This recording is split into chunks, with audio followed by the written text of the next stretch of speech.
We use technology all the time. Hi, good to see you today. It surrounds us left and right. What can I do for you? It helps us wake on time, Alarm set for 8 a.m. gets us where we want to be, Navigating to University College London. and never lets us forget a thing. Okay, I will save the date. This pervasiveness of technology has caused alarm. People have wondered if technology is harming our brains and our minds. Is Google making us stupid? Does taking a photo take away from my experience? Does setting a reminder affect my memory? Neuroscientists are trying to find out. They call this phenomena cognitive offloading, our tendency to use external tools to aid our cognition. What happens to the brain when we offload? Here is how one study tested offloading.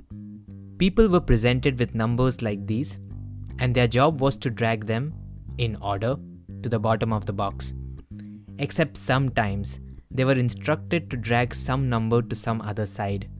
For example, drag 4 to the right. They were taught two ways to do this task. Either they remember what goes where, or they create a reminder. How? By simply dragging the special number near their special location in the very beginning. Researchers found that people performed equally well whether they used their memory or they set a reminder.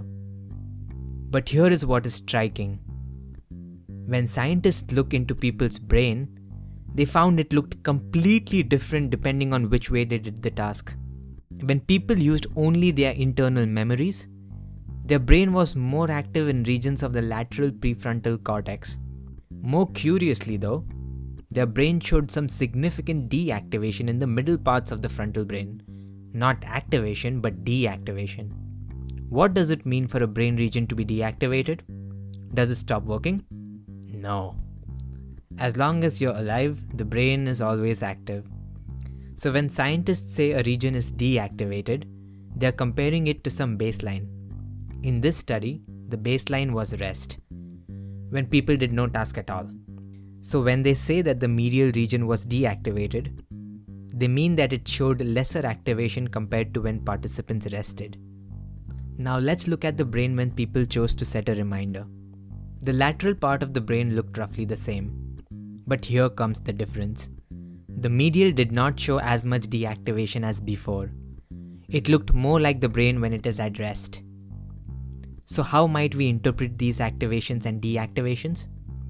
One theory suggests that since the medial areas are usually active when people mind wander, people might be suppressing the temptation to mind wander to remember their intentions.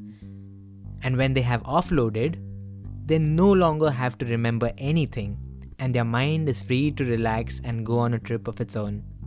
But is this good or bad? Unfortunately, brain scans do not answer normative questions. Activation or deactivation does not neatly translate into good or bad. But some philosophers have chosen to answer this question differently.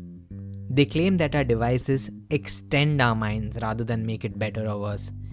Our devices become part of us. We get married to them. I love you too.